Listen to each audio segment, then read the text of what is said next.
प्रिय साथियों नमस्कार।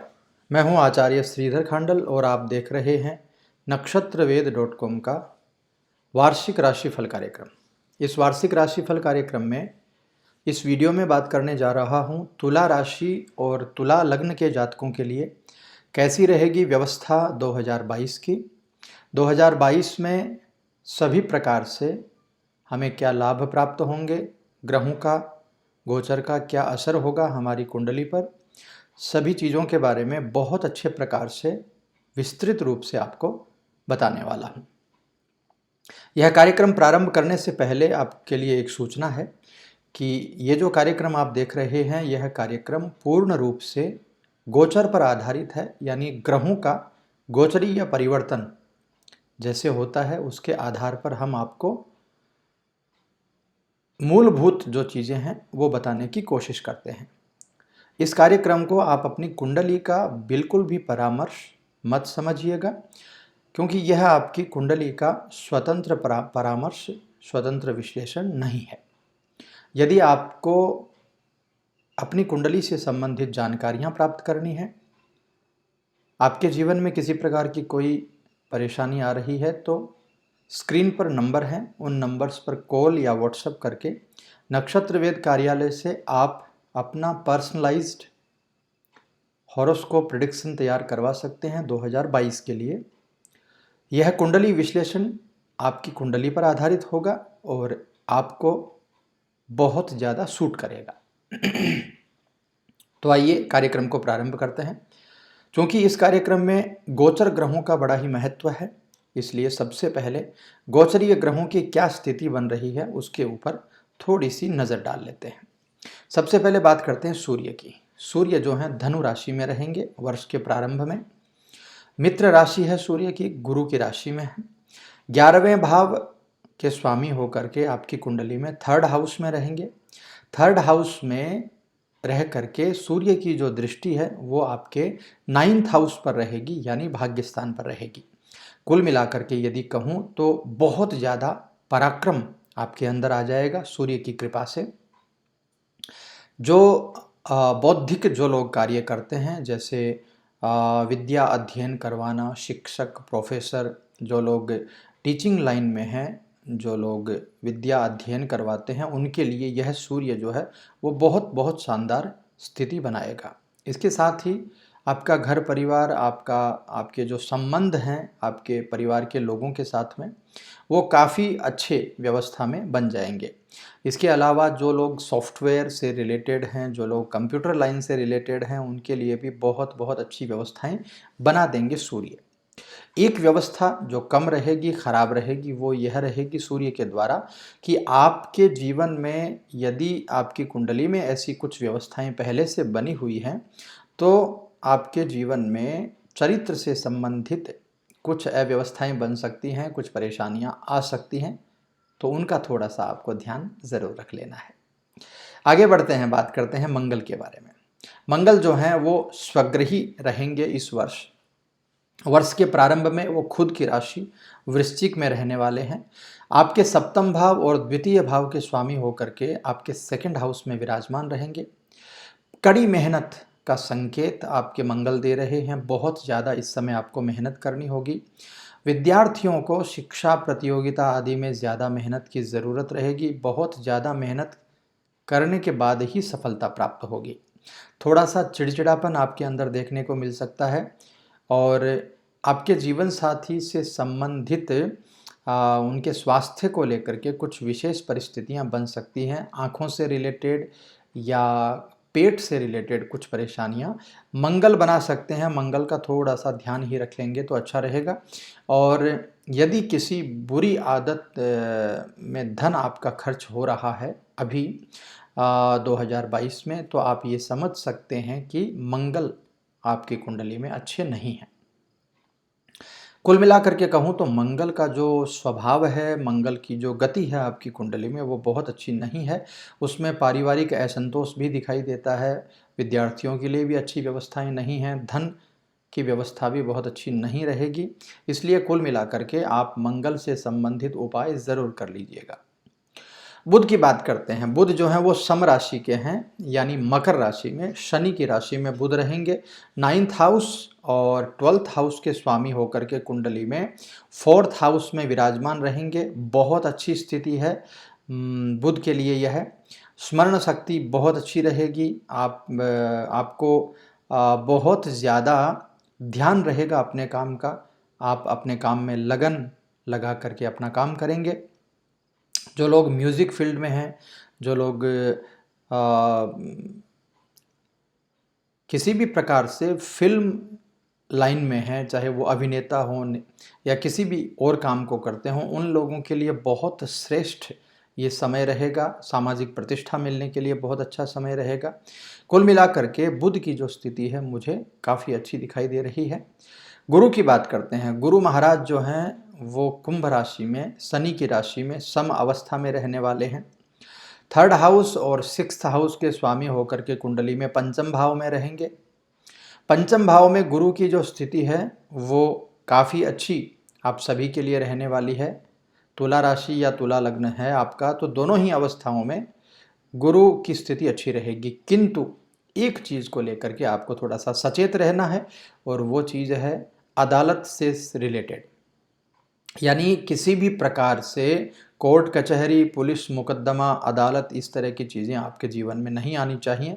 खास करके यदि आपकी कुंडली में ऐसी कुछ व्यवस्थाएं होंगी तो ये व्यवस्थाएं आपके लिए फलीभूत होंगी, अन्यथा नहीं होंगी। शुक्र की बात करते हैं। समराशि का शुक्र है धनु राशि, गुरु की राशि में विराजमान है वर्ष के प्रारंभ में।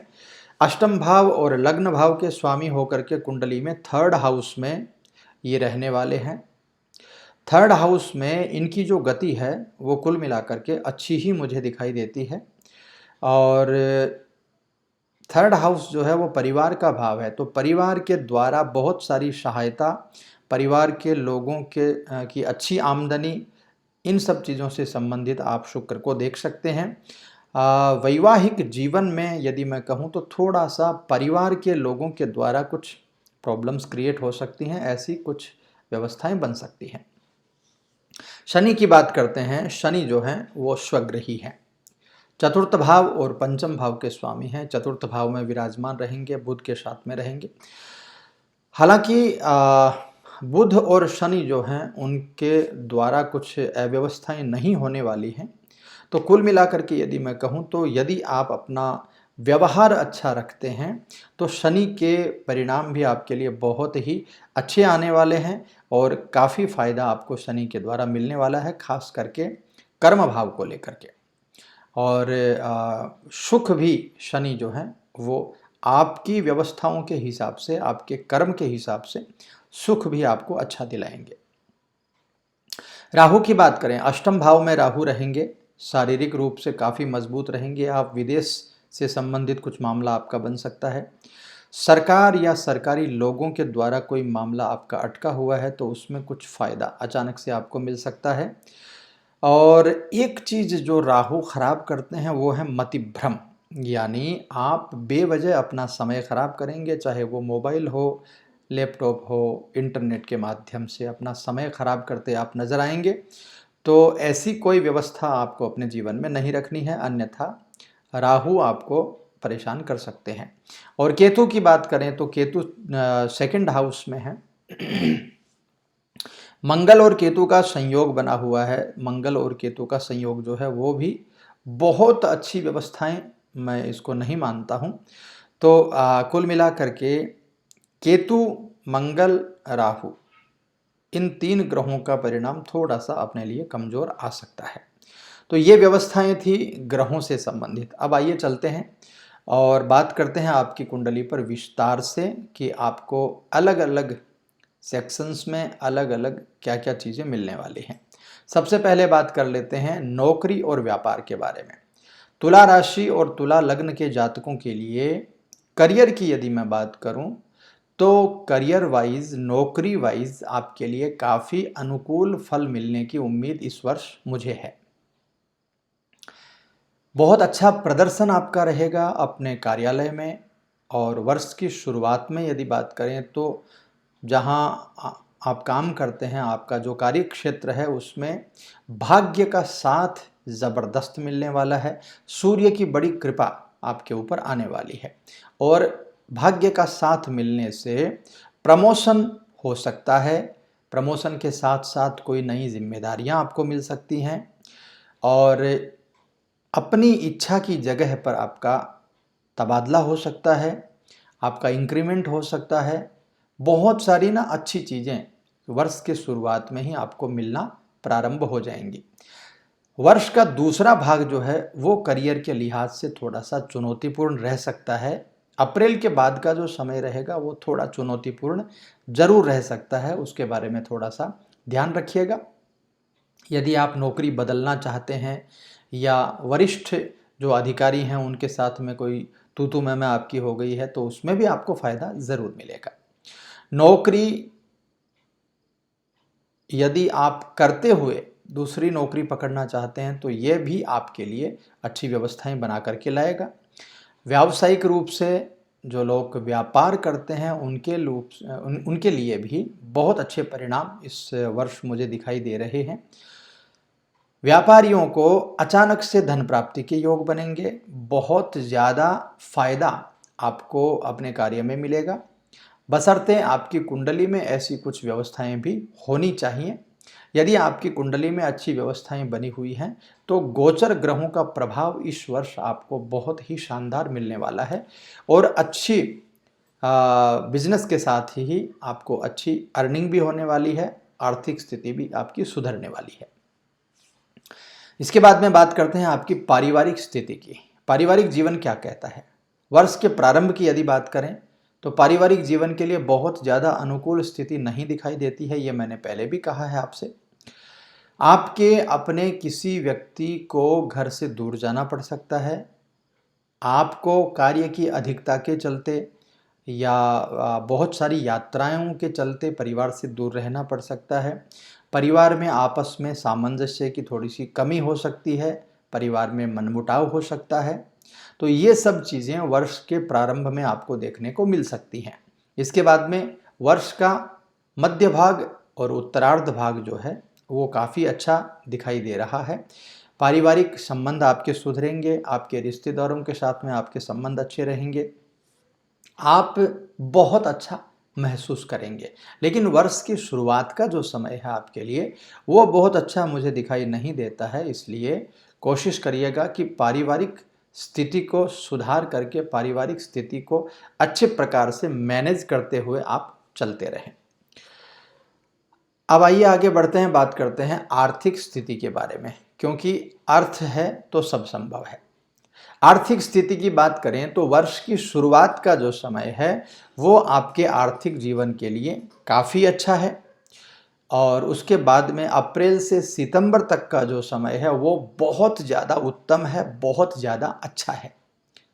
लेकिन साथ साथ में कुछ अवश्यम भावी खर्चे भी होंगे जो बहुत ज़्यादा ज़रूरी होंगे आपके लिए। सितंबर के महीने में या सितंबर के बाद की जो स्थिति है उसमें धन खर्च भी बहुत सारा दिखाई दे रहा है। तो मेरी प्रार्थना है आपसे कि वर्ष के प्रारंभ से ही आप धन को जोड़ना प्रारंभ कर दें, ताकि सितंबर, अक्टूबर, नवंबर, दिसंबर में जो धन खर्च आपको दिखाई दे रहा है वो धन खर्च आप अपनी जेब से लगा सकें। खर्चों पर थोड़ी सी लगाम भी लगाना इस समय ज़रूरी होगा, अन्यथा वर्ष के एंड में यानी इस वर्ष के अंतिम समय में आपको आर्थिक तंगी से भी जूझना पड़ सकता है। तो शुरुआत से ही आप इकट्ठा करना प्रारंभ कर दीजिए। जितना धन आप बचा पाते हैं उतना धन आप ज़रूर बचाइए, ताकि आपको आपके जो खर्चे हैं उनको निकालने में बहुत अच्छी व्यवस्थाएं रहें। अब आगे बढ़ते हैं, बात करते हैं विद्यार्थियों के लिए। विद्यार्थियों के लिए शिक्षा और प्रतियोगिता की क्या व्यवस्था रहेगी? मन पढ़ाई में कम लगेगा वर्ष के शुरुआत में, मैंने कहा था। तो मंगल की वजह से, केतु की वजह से, राहु की वजह से और थोड़ा सा शनि की वजह से भी जो चतुर्थ भाव में योग बना हुआ है वो योग थोड़ा सा पढ़ाई से आपको डिस्टर्ब करेगा। पंचम भाव भी थोड़ा सा डिस्टर्ब करने वाला है, इसलिए पढ़ाई में ज़्यादा मन लगाइएगा, ज़्यादा मेहनत करने की कोशिश करिएगा। जितनी ज़्यादा मेहनत करेंगे उससे आपके प्रदर्शन अच्छे हो जाएंगे। यदि हायर एजुकेशन ग्रहण करने की आप सोच रहे हैं और किसी अच्छे कॉलेज में आप चाहते हैं कि आपका एडमिशन हो जाए, तो उसके लिए यह वर्ष आपको सपोर्ट करेगा, बशर्ते आपकी कुंडली में वो योग होना चाहिए। इसके अलावा प्रतियोगिता परीक्षा की जो तैयारी कर रहे हैं विद्यार्थी, उनको तो बहुत ज़्यादा मेहनत करनी इस समय चाहिए। जितनी ज़्यादा मेहनत होगी उतने ही परिणाम आपके अच्छे होंगे, अन्यथा थोड़ी सी भी कोताही यदि आपने बरती तो प्रतियोगिता परीक्षाओं में ज़्यादा प्रॉब्लम आने के चांसेस बन रहे हैं। यानी नौकरी का जो सपना देख रहे हैं, चाहे वो प्राइवेट नौकरी हो चाहे सरकारी नौकरी हो, दोनों ही परिस्थितियों में आपको बहुत मेहनत करने की ज़रूरत है। अब आइए आगे बढ़ते हैं, बात करते हैं आपके स्वास्थ्य की। स्वास्थ्य की बात करें तो स्वास्थ्य के मामले में बहुत ज़्यादा सावधानी आपको बरतने की ज़रूरत है। खास करके सबसे पहले आपके माँ और पिताजी को लेकर के, उनके स्वास्थ्य को लेकर के थोड़ा सा सावधान रहना है। इसके बाद में छोटी मोटी समस्याएं जो हैं उनसे अपना बचाव करना है। मौसम के बदलाव से होने वाली जो बीमारियां हैं उनसे बचाव करना है। पाचन शक्ति को सही से रखना है। अभक्ष्य भोजन नहीं करना है, अच्छा सरल भोजन करना है, सुपाच्य भोजन करना है, वायरल संक्रमण से बचना है। और ख़ास करके अभी जो कोरोना से रिलेटेड बहुत सारी प्रॉब्लम्स चल रही हैं, वो बहुत ज़्यादा इफ़ेक्ट करने वाली हैं आपके स्वास्थ्य को, इसलिए वायरल संक्रमण से ज़रूर बचिए। ओमिक्रॉन या कोरोना से रिलेटेड जो चीज़ें हैं उनसे भी ज़रूर बचिए।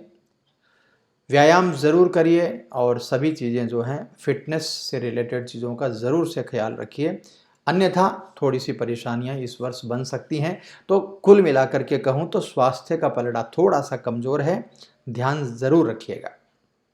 अब आइए आपको बताता हूँ उपाय क्या करना है। वर्ष की शुरुआत का जो समय होगा वो थोड़ा सा नौकरी और व्यापार के मामले में देखा जाए, या फिर आर्थिक दृष्टि से देखा जाए, या फिर स्वास्थ्य के मामले से देखा जाए तो थोड़ा सामान्य है। उसको ठीक करने के लिए वर्ष की शुरुआत से ही माँ दुर्गा की उपासना करना प्रारंभ कर दीजिए। माँ दुर्गा की आराधना करिए, उनके दर्शन करिए। शुक्रवार के दिन गौ माता को आटे का पेड़ा बना करके खिलाइए। संभव हो तो आपके सहकर्मियों के साथ में अच्छा व्यवहार करिए। गरीबों की सेवा करिए। गरीबों को सफ़ेद वस्तुओं का दान कर दीजिए, लाल वस्तुओं का दान कर दीजिए, और चींटियों को आटा ज़रूर डालिए। उससे आपके पारिवारिक जीवन में कोई तनाव नहीं आएगा, व्यापार स्मूथली चलता रहेगा, नौकरी अच्छी चलती रहेगी, विद्यार्थियों को पढ़ाई में बहुत अच्छी व्यवस्थाएं बन जाएंगी, और ख़ास करके आपका स्वास्थ्य, जो कि स्वास्थ्य पक्ष काफ़ी कमज़ोर है, तो वो भी आपका बहुत अच्छा चलता रहेगा। ये उपाय आप वर्ष के प्रारंभ से ही शुरू कर दीजिए और पूरे वर्ष आप करते रहिए। आपको जितनी भी आपकी प्रॉब्लम्स हैं, जो भी चीज़ें हैं आपकी, वो सभी ठीक हो जाएंगी। तो मित्रों, ये था तुला राशि और तुला लग्न के जातकों के लिए वर्ष 2022 का विस्तृत प्रेडिक्शन, जो कि गोचरीय ग्रहों की स्थिति को देख करके मैंने आपको बताया है। ये कैसा लगा आपको? यदि हमारे कार्यक्रम में कुछ और चीज़ आप ऐड करवाना चाहते हैं, या कुछ चीज़ों को बदलवाना चाहते हैं, या कैसा लगता है आपको कार्यक्रम, ये सब बातें आप हमें कमेंट करके बता सकते हैं। यदि कार्यक्रम अच्छा लगता हो तो लाइक, शेयर, सब्सक्राइब ज़रूर कर लेना है आपको। और यदि आपको आपकी कुंडली से ज़रूरी कोई जानकारी प्राप्त करनी है तो स्क्रीन के ऊपर नंबर हैं, उसमें अपॉइंटमेंट लेकर के आप व्हाट्सएप के माध्यम से या कॉल के माध्यम से भी हमसे जुड़ सकते हैं। नक्षत्र वेद के ज्योतिषाचार्य आपकी जो समस्या है उसको सुन करके हल करने की ज़रूर कोशिश करेंगे। तो मैं आपसे मिलता हूँ अगले कार्यक्रम में, तब तक के लिए मुझे आज्ञा दीजिए। हंसते रहिए, मुस्कुराते रहिए। नमस्कार।